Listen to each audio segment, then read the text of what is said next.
Well, Leonard, it's really nice to meet you. David gave me your book a few weeks ago, and I sure have enjoyed it. And I was just delighted to know that I'd be talking with you today. So, on a personal level, thank you, and thank you for sharing your time with Awaken. Okay, well, thank you, and it's a pleasure to be here with you. Thank you very much. I spent some time in Sydney. Yeah, many years ago, though. One day I'll make it back. Well, as you know, the website is called awaken.com, so we have a little tradition. And if you'll indulge us, we like to start our interviews with the question of what it means to awaken. So if you wouldn't mind sharing your thoughts on that. Okay, well, for me, it's very, very simple. We have to ask the question, what are we awakening from, and what are we awakening to? And so what we're awakening from is the world of the human thinking mind, the mind that never stops thinking.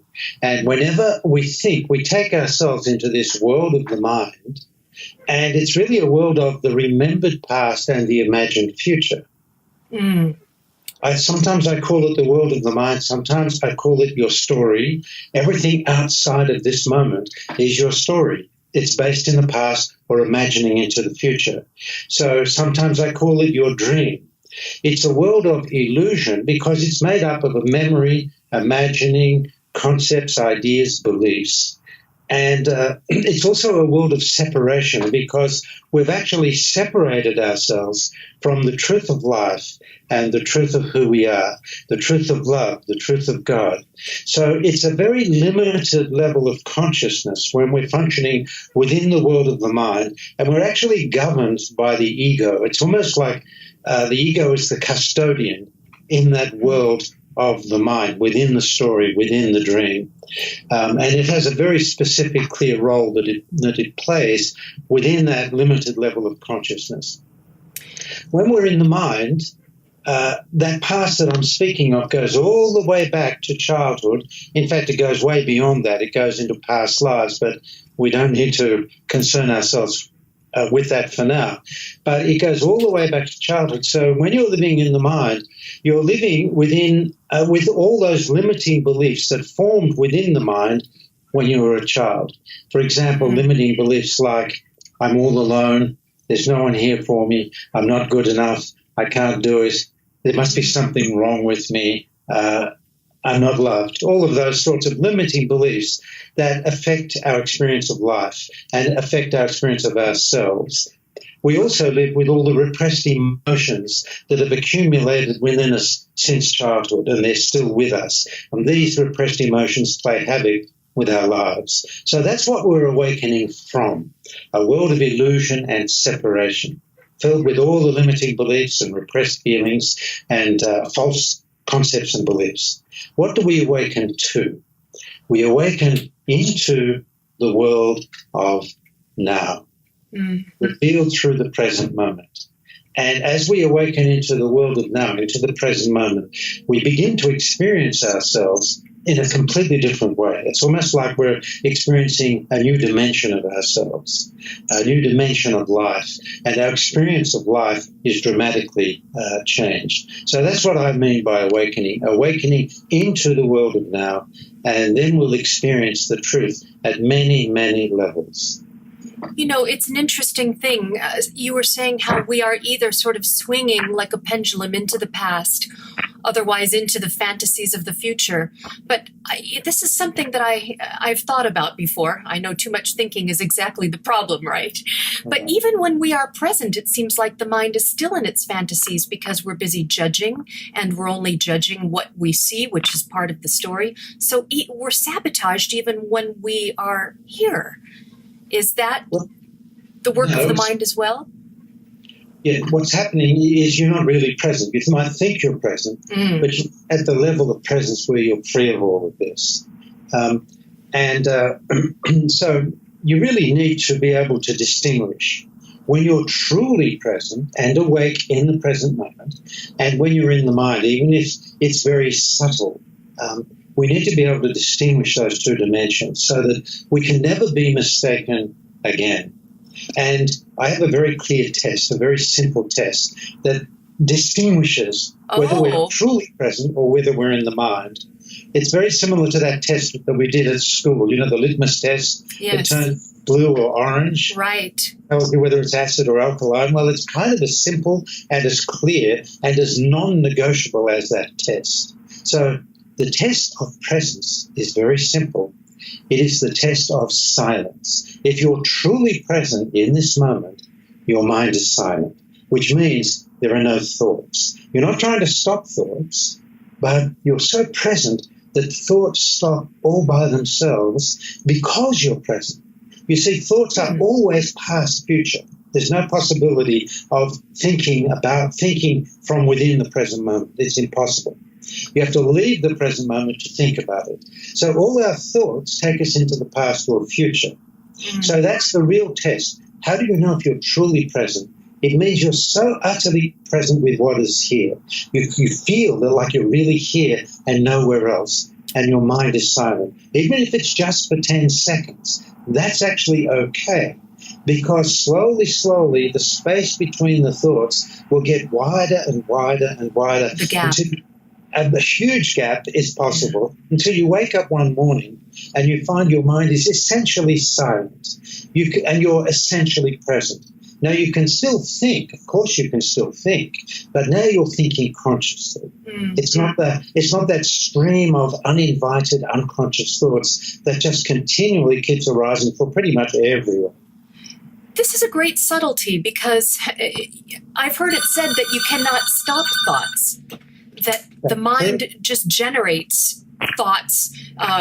I remember one Zen master called them like secretions. And so the idea is not to stop them, but rather to not be attached or engaged or busy with them, attending to them. Well, you know, that's true. And what you're saying is absolutely true. If you have any intention whatsoever to try and stop thoughts, well, that's a judgment of thought, and therefore it will strengthen the thought. So really we could say the thought is not really your business. You just focus on being present. And if you reach a certain level of presence, you're really here and nowhere else, the thoughts will stop by themselves without you trying to stop them. I'm not saying they'll stop forever. I'm saying they'll stop in this moment. And as long as you're truly present in the way I'm describing, then the thoughts will remain silent. Your mind will remain silent until you again get caught up in that thinking process. You see, the truth is that we are all very, very hopelessly addicted to thinking. It's the strongest addiction. It's stronger than addiction to heroin, gambling, sex, anything else you'd care to name. We humans are completely addicted to thinking, and we're habituated to living within the world of the mind, which is a very limited level of consciousness. And there's a significant obstacle to our coming out of the world of the mind into presence. And that obstacle is the resistance of the ego. The ego wants you to be spiritual. It would love you to be enlightened, but it doesn't know anything about being present. And so when you find yourself present and your mind is silent, the ego does not like that. It was looking for enlightenment, not silence. It was looking for the Big Bang, not silence and peace. And so it's very skilled at pulling you out of the present moment.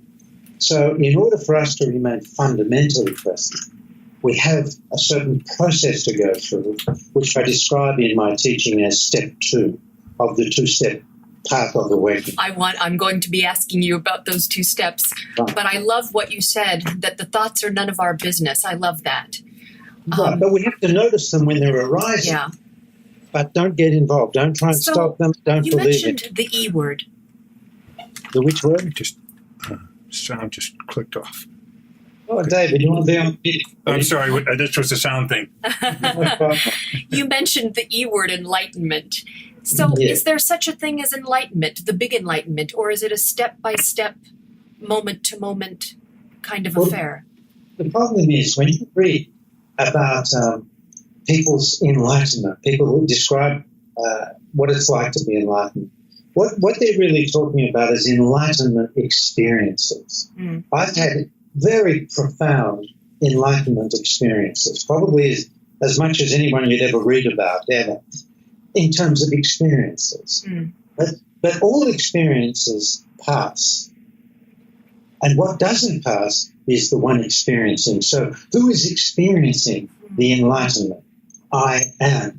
You see, many people become identified with the experience itself, and then they get caught again into the story thinking they're enlightened. If somebody says to me, I am enlightened, the first thing I would say to them is, who is enlightened? Mm. The only answer in truth is, I am. So it's the I am that you are, the I am presence, which is that dimension of you that is of this moment and only of this moment. This is the awakened you. I much prefer the word awakened to enlightened, because everyone has an idea and a concept about enlightenment, which is just a concept. It doesn't really mean anything.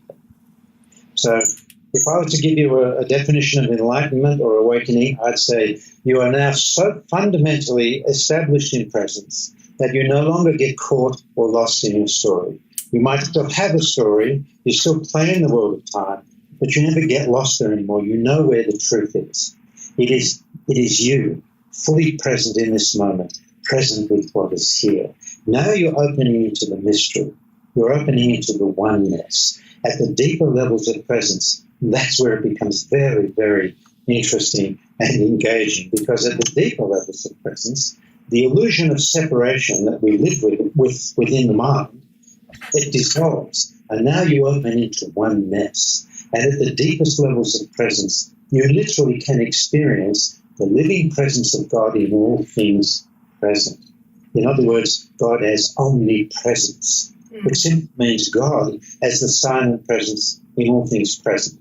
At the very deepest level of awakened presence, it's quite possible that heaven on earth will be revealed for you. It won't be revealed for everyone. It will be revealed for those who are so totally present that the past and future is no longer projecting onto the present moment. You're experiencing the present moment in its very pure state. You're experiencing what's really here, free of your projections, free of your ideas, your opinions, your past experiences, your judgments. All of that is just gone. Now you're in the isness of existence. A delicious place to be, indeed. Absolutely. But before I get to the process of how to get there, I want to get a little heavy for a moment. Many spiritual teachers talk about the dark night of the soul. I think Tolle calls it limit situations. And one of my own teachers, who's one of David's teachers, shares his experience of having a near-death experience, which kind of propelled him or served as the impetus into his own spiritual path. Do you think that a person needs to have a kind of crisis in order to enter into the desire to awaken?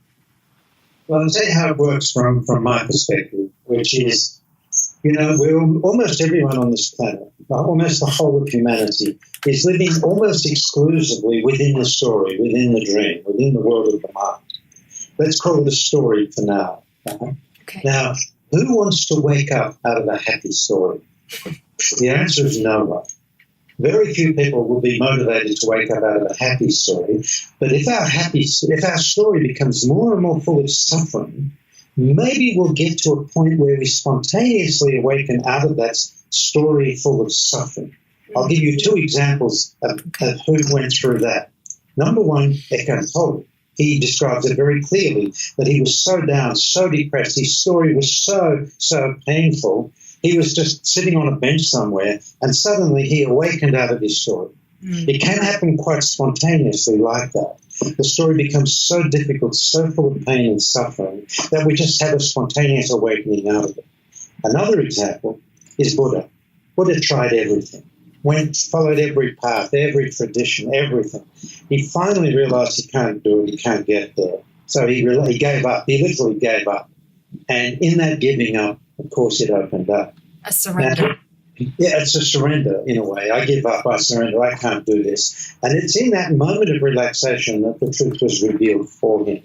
I think Jesus had a similar experience when he was baptized in the water by John the Baptist. It was like an experience where, symbolically anyway, it washed away his past, his future, his personality momentarily was washed away. Now, here's the real problem, though. If you ask me who is behind the suffering in our stories, my answer is very simple. It's God. God is increasing our suffering. Because the only thing God wants of any of us is to awaken out of our story. But no one will wake up out of a happy story. So God keeps making our story incrementally more difficult and painful. The problem is nobody wakes up. Very few wake up out of the story. They stay in the story trying to make it better. And that's the trap. Much easier to wake up out of the dream than try and fix the dream. And everyone is lost in the dream trying to make it better. And the more you try to make it better, the more you get lost in the dream. So would you say that the people, the happily deluded people, is there any need to wake up at all? No, maybe it's not their turn. It's not their lifetime. I don't know. It doesn't matter. Some people are just much more naturally awake, and that's why their lives are flowing so well. And their story is a happy story. Yes. And other people, maybe it's not their time. It doesn't really matter. Each individual has to find their way to this path. And usually it's the soul that drives us to this path of awakening, even though we're not aware of it.